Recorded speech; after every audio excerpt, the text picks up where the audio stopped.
pensar um pouco. Por que a figura materna, que tradicionalmente sempre foi aquele símbolo máximo de conforto e segurança, virou de repente uma fonte de terror absoluto no cinema moderno? É uma questão fascinante, não é verdade? Pois bem, sejam todos muito bem-vindos a mais uma análise. Hoje, a gente vai desconstruir como as convenções do terror mudaram ao longo do tempo. Em vez de focar só naqueles monstros escondidos no escuro, o horror contemporâneo decidiu apontar as lentes para algo muito mais íntimo: a nossa própria estrutura familiar. E a nossa pauta para este ensaio visual de hoje está dividida assim. Primeiro, a mulher no terror. Depois, mães boas e mães más. Em seguida, mães opressoras e castradoras. A possessão do corpo feminino, a lente do olhar masculino e, para fechar, o sofrimento emocional. A gente vai focar em 3 obras absolutas do gênero para entender tudo isso: Hereditário, It, A Coisa e Invocação do Mal. Então vamos começar.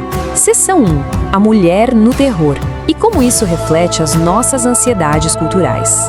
Para estabelecer o tom da nossa análise, é super importante notar como o terror usa personagens femininas para explorar ativamente aquelas ansiedades culturais bem profundas, não é mesmo? Coisas como amadurecimento físico e a perda total de segurança. Em It, A Coisa, por exemplo, o terror se estabelece justamente pela falha absurda da proteção adulta. Os adultos da cidade de Derry veem a violência acontecendo bem na frente deles, mas simplesmente seguem a vida sem interferir. É uma onda de omissão brutal. Aquela presença do balão vermelho ao fundo não é só um detalhezinho estético, não. Ele sinaliza a influência direta do monstro sobre a cidade toda. E é exatamente essa negligência que deixa as crianças completamente indefesas. Elas viram presas fáceis, tanto para a crueldade humana quanto para predadores sobrenaturais. Avançando para a seção 2, mães boas e mães más. Essa é a verdadeira dicotomia materna do cinema. No horror, a figura da mãe costuma transitar entre 2 extremos bem brutais. O ponto-chave aqui é entender um conceito criado pela pesquisadora Sarah Arnold, a ideia da má-mãe. O cinema moderno simplesmente pega aquela expectativa tradicional de devoção materna e vira de cabeça para baixo. Ele subverte isso e transforma a figura materna em uma força completamente opressora e francamente ameaçadora à vida. A mãe vira a vilã da história, a figura negligente ou até aquela pessoa cuja natureza proibitiva acaba gerando violência direta nos próprios filhos. É um negócio pesado. E isso ilustra brilhantemente a evolução e o contraste dos arcos das personagens nessas 3 obras que estamos analisando. Vejam bem, de um lado a gente tem a Lorraine Warren em Invocação do Mal, que é a quintessência da boa mãe. Ela é totalmente movida pelo instinto protetor, pela empatia genuína de querer salvar a filha, a Judy. Ela cumpre ali aquele ideal patriarcal clássico de devoção. Agora, do outro lado, temos a Annie Graham de Hereditário. A Annie luta contra um ressentimento gigantesco e uma agressão acidental constante. Ela até chega a admitir algumas tentativas frustradas de interromper a gravidez. A Annie representa literalmente o desmoronamento horrendo do vínculo materno. É uma incapacidade trágica de proteger o próprio filho, o Peter. O que nos leva à seção 3, Mães opressoras e castradoras, onde a gente fala sobre a autoridade opressora. Mergulhando um pouco mais fundo nessa variação, que é sem dúvida a mais insidiosa da má-mãe, a gente encontra aquela cuidadora que não apenas negligencia, mas sufoca ativamente. A senhora Caspi Brack, de It, A Coisa, é o exemplo perfeito do arquétipo da mãe castradora. A câmera foca o tempo todo na presença dominadora dela. Ela governa cada milímetro da vida do filho, o Ed, dita as amizades dele, entope o garoto de placebos, tudo isso só para garantir que ele continue perpetuamente indefeso, dependente e, claro, emasculado. E essa autoridade opressiva atinge o seu ápice absoluto lá em Hereditário. A matriarca falecida, a Ellen, secretamente orquestra todo um ritual demoníaco usando a própria linhagem familiar como se fossem meros peões num tabuleiro. E o mais assustador é que, mesmo depois de morta, a influência da avó continua assombrando a família. Isso mostra pra gente que a autoridade materna opressora pode ser exercida como uma afirmação de poder tão forte que consegue até mesmo atravessar a barreira do túmulo. Vamos em frente para a seção 4, a possessão do corpo feminino, focando nesse sequestro físico. Agora, mudando um pouquinho o foco para as forças sobrenaturais em si, é fascinante observar como o cinema retrata o sequestro literal e a instrumentalização do corpo feminino. Em Invocação do Mal, a mecânica do terror dentro da história é super estruturada.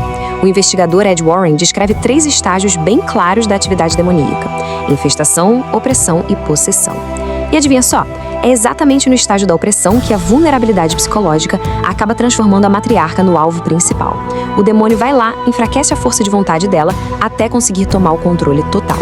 Os paralelos visuais entre essas obras são chocantes e revelam como essas identidades são violentamente sobrescritas. A Carolyn, quando é possuída pela bruxa Bathsheba, assume um rosto completamente irreconhecível e predatório. Já a Anne, quando é tomada pelo demônio Paimon, chega ao ponto de mutilar a si mesma sem a menor piedade. Em ambos os casos, as identidades originais daquelas mulheres são totalmente esmagadas. Os corpos delas viram meros receptáculos, simples veículos para que o mal sobrenatural consiga atuar no nosso plano físico.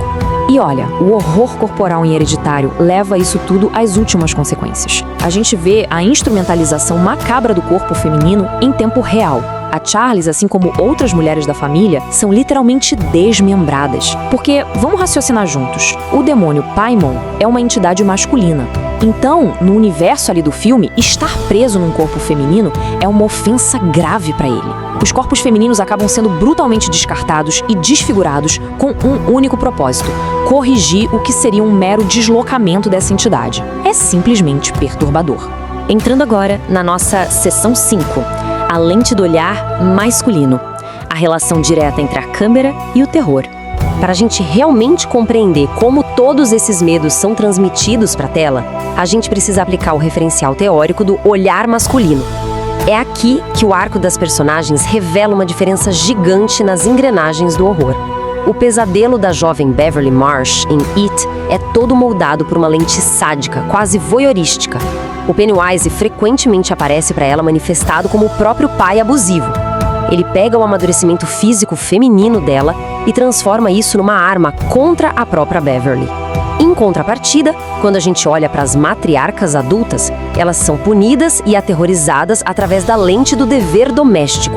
Elas ficam presas na incapacidade de cumprir aquelas exigências que são completamente asfixiantes na tentativa de preservar a família. E finalmente chegamos à sessão 6, o sofrimento emocional. Como usar o trauma como uma arma. O terror contemporâneo fez uma troca muito inteligente. Deixou um pouco de lado os sustos fáceis e baratos e passou a instrumentalizar o trauma emocional. Lembra dessa fala da Anne no grupo de terapia? Eu não quero colocar mais estresse na família. Nem sei se me apoiariam. Essa confissão comovente é sem dúvida um momento-chave.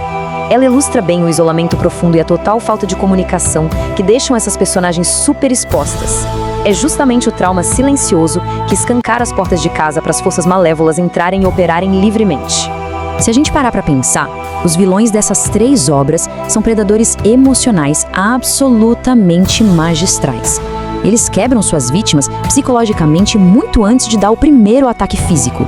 O Pennywise, por exemplo, se alimenta da negligência infantil e do medo do abandono. Já o Paimon cultiva meticulosamente uma tristeza profunda e o ressentimento entre mãe e filho. E a Bathsheba, ela ataca o ponto mais doloroso de todos, a própria essência do amor materno e aquele desespero genuíno de querer proteger os filhos. Fica claro que o trauma é, na verdade, a principal porta de entrada para o terror absoluto. O que nos deixa com um pensamento final bem instigante para encerrar o nosso estudo de hoje. Se o nosso lar é tradicionalmente considerado o nosso santuário definitivo, aquele refúgio seguro contra os perigos do mundo lá fora, o que exatamente isso diz sobre as nossas ansiedades modernas, quando o cinema insiste em transformar a própria estrutura da família num pesadelo do qual não se pode escapar? Pois é através dessa exploração visual e emocional da quebra dos laços mais sagrados que o horror encontra o seu impacto mais verdadeiro e duradouro. E isso conclui a nossa análise de hoje. Fica aí o convite para a gente questionar o que realmente pode estar escondendo nas sombras de cada lar. Um grande abraço e até a próxima!